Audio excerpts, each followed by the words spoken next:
Hey guys, Ed from Paranormal Inc. Ohio here, back at it again with another podcast episode. Tonight's podcast episode is about the Leviathan Demon. We're going to learn his origins and what he does. Again, I'm going to tell you this by the research that I've done, and we're going to go from there. So, let's get started. The Leviathan is a biblical sea monster, a mythical creature referred to in sections of the Old Testament.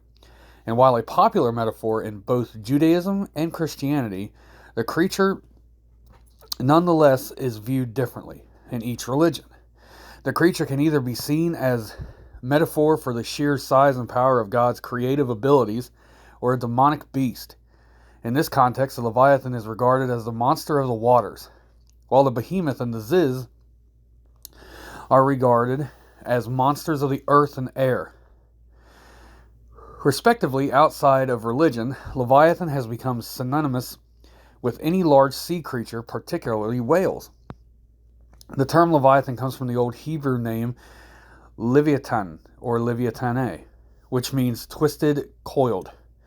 When the Old Testament was translated into the Greek, it meant the word dragon.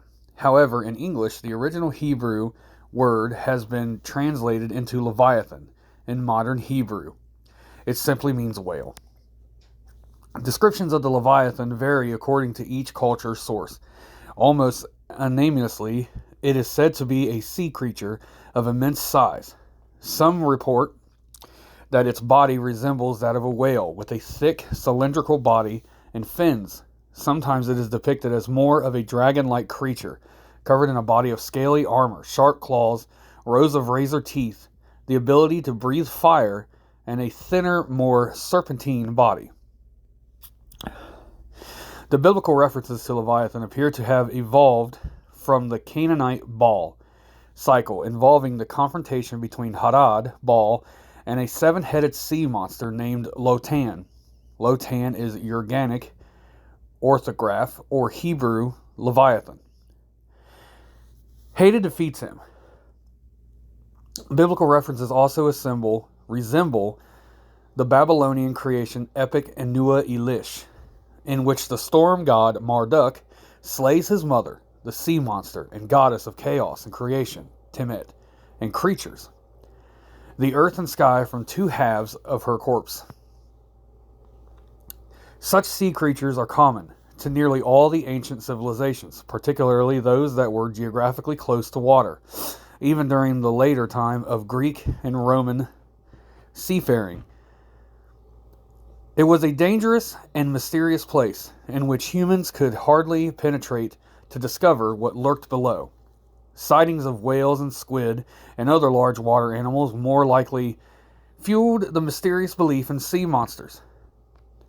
In the book of Job, both Behemoth and Leviathan are listed alongside a number of other animals that are clearly mundane, such as goats, eagles, and hawks, leading many Christian scholars to surmise that Behemoth and Leviathan may also be mundane creatures.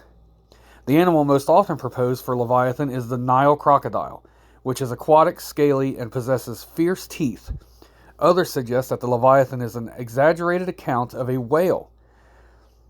This view faces some difficulty, however, as early Jewish people in the Near East would not have likely encountered whales in such a warm region. During seafaring's golden age, European sailors saw Leviathan as a gigantic whale-like sea monster, usually a sea serpent, that devoured whole ships by swimming around the vessels so quickly as to create a whirlpool. The Leviathan may also be interpreted as the sea itself, with its counterparts Behemoth and Ziz being the land and the air, respectively. Some scholars have interpreted Leviathan and other references to the sea in the Old Testament as highly metaphorical references to seafaring marauders who once terrorized the kingdom of Israel. Others liken the mention to Tiamat and other similar monsters who represented the sea as a foe to the gods and myths and nearby cultures. In the Talmud, the Leviathan is mentioned as a number of times. For example, Avodah Zarah, Rav Yahada says, there are 12 hours in a day. The first 3 hours, God sits and learns the Torah. The second 3 hours, he sits and judges the world. The third 3 hours, God feeds the entire world. The fourth 3 hour period, God plays with the Leviathan. as it is written, the Leviathan which you have created to play with.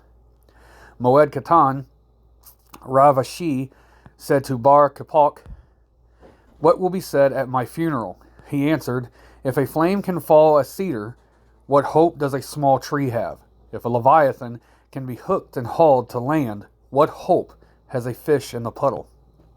According to the Midrash, the Leviathan was created on the 5th day. Originally, God produced a male and a female Leviathan, but lest in multiplying the species should destroy the world, he slew the female, reserving her flesh for the banquet that will be given to the righteous on the advent of the Messiah. Famed Rabbi Rashi believed differently. According to legend, this refers to the Leviathan and its male. God created a male and female Leviathan, then killed the female and salted it for the righteous. For if the Leviathans were to procreate, the world could not stand before them.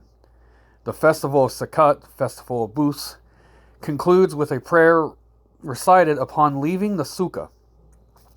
May it be your will, Lord our God, and God our forefathers, that just as I fulfilled and dwelled in the sukkah, so may I merit in the coming year to dwell in the sukkah of the skin of Leviathan next year in Jerusalem. The Leviathan was a monstrous fish created on the 5th day of creation. Its story is related to the length in the Talmud, Baba Bavatra, where it is told that the Leviathan will slain and its flesh served as a feast to the righteous in the time to come, and its skin used to cover the tent where the banquet will take place. There is another religious hymn recited on the festival of Shavat, celebrating the giving of the Torah, known as Akmat, wherein it says, the sport with the Leviathan and the ox, behemoth, when they will interlock with one another and engage in combat. With his horns the behemoth will gore in strength, and the fish Leviathan will leap to meet him with his fins, with power. Their creator will approach them with the mighty sword and slay them both. Thus, from the beautiful skin of the Leviathan, God will construct canopies to shelter the righteous, who will eat the meat of the behemoth, the ox, and the Leviathan amid great joy and merriment at a huge banquet that will be given for them. Some rabbinical commentators say these accounts are allegorical or symbolic to the end of conflict. In the legend of the record of the Midrash called Parkei de Rabbi Eliezer, it is stated that the whale which swallowed Jonah narrowly avoided being eaten by the Leviathan, which generally eats one whale each day. In the hymn of Kahar, the Leviathan is a serpent that surrounds the earth and has its tail in the mouth, like the Greek Orobus and the Nordic Midgard serpent. Legend has it that in the banquet after the end of the conflict, the carcass of the Leviathan will be served as a meal along with the behemoth and the ziz.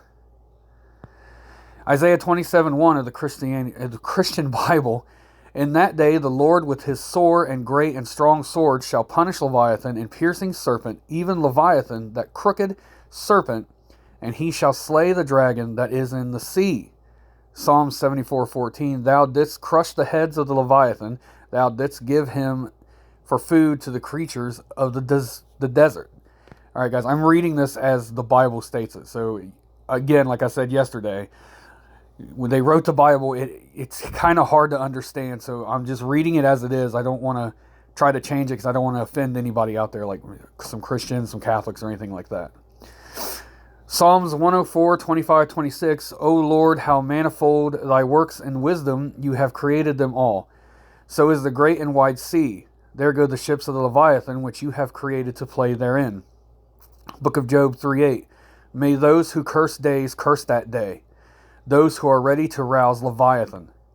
Book of Job 40:24-32, 41:1-24, can you draw out a Leviathan with a hook or press down its tongue with a cord? Canst thou put a hook into thine nose, or bore his jaw through with a brittle ring? Will he make many supplications to thee? Will he speak soft words to thee? Will he make a covenant with thee, to take him for thy servant forever? Wilt thou play with him as the bird, or wilt thou bind him for thy girls? Will the tradesman heap up payment for him? Lay thy hand upon him. Thou wilt no more think of fighting. Behold, the hope of him in his vain. Shall not one of be cast down even at the sight of him? None is so fierce that dare stir him up. Who then is able to stand before me? Who can open the doors of his face? His teeth are terrible, round about. His scales are his pride, shut up together as this a close seal. One is near to another, that no air can come between them. They are joined one to another. They stick together, and they cannot be sundered. By his sneezing a light doth shine, and his eyes are like the eyelids of morning. Out his mouth go burning lamps, and sparks of fire leap out. Pretty much God is saying that this thing is terrible. His teeth will destroy you. He breathes fire. His eyes are a gaze of something beautiful like the morning sun, that you can't look away. His breath kindled coals, and a flame goeth out his mouth. His heart is a firm and stone, yea, as hard as a piece of the nether millstone. Iron as straw, and brass as rotten wood. The arrow cannot make him flee. Sling stones are turned with him into stubble. He maketh the deep to boil like a pot. He is the king over all children of pride. So God created Leviathan. Even the Leviathan was one of the fallen that fell from heaven along with Satan, who tried to overthrow God. God pretty much made him to this demon that can pretty much do his bidding. If you go against God, then God will send Leviathan after you, and nothing that you can do can stop Leviathan. The Christian interpretation of Leviathan is often considered to be a demon or natural monster associated with Satan or the devil, as I just said, and held by some to be same monster as Rahab. Some interpreters suggest that Leviathan is a symbol of humankind in opposition to God, claiming that it is the beast mentioned in the books of Daniel, and Revelations. Should be interpreted as metaphors. Leviathan also appears in the apocalyptical book of Enoch. Giving the following description of this monster's origins, they're mentioned as being female as opposed to the male behemoth. In that day will two monsters be parted, one monster a female named Leviathan, in order to dwell in the abyss of the ocean over the fountains of water, and the other a male called Behemoth, which holds his chest in an invisible desert, whose name is Dundayan, east of Garden of Eden. Enoch 60, 70 through 8. 7 through 8. According to St. Thomas, Leviathan is the demon of envy and the demon who is first in punishing the corresponding sinners. Peter Bensfeld likewise classified Leviathan as the demon of envy, as one of the 7 princes of hell, corresponding to the 7 deadly sins.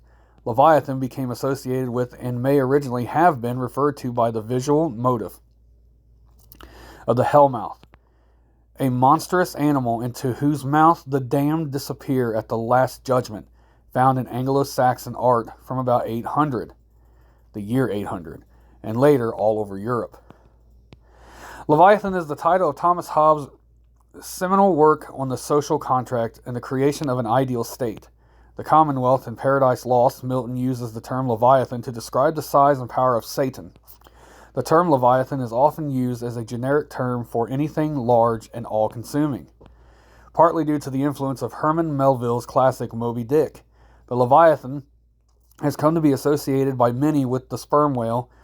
An example of this is in Disney's depiction of Pinocchio's being swallowed a la Jonah in the Bible by Monstro, a sperm whale, despite the fact that the original Italian book Pinocchio was swallowed by a puscain, translated as a dogfish or shark.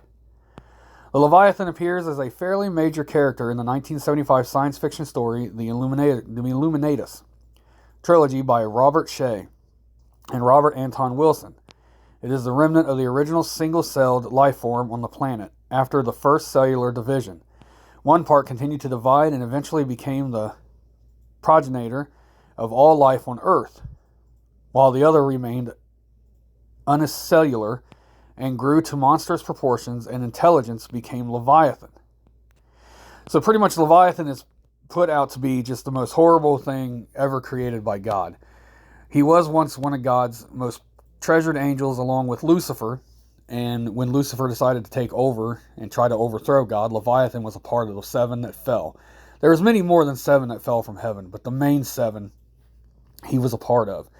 And now God uses Leviathan as a kind of like a don't play with me. You're going to find out. And he sends Leviathan down to destroy and kill. Leviathan is also a demon. He's one of the one of the kings of hell alongside of Lucifer. So he does also Satan's bidding. So Leviathan's almost like a free agent, if you will. So I hope you guys enjoyed tonight's episode. I enjoyed doing the work for this and the research. Again, I love doing this for you guys. I love each and every one of you. Thank you for all the support. I hope you enjoyed tonight's episode like I just said. I know I babble a lot on these. So you guys will hear us in the next episode. Thanks, guys. Have a good night.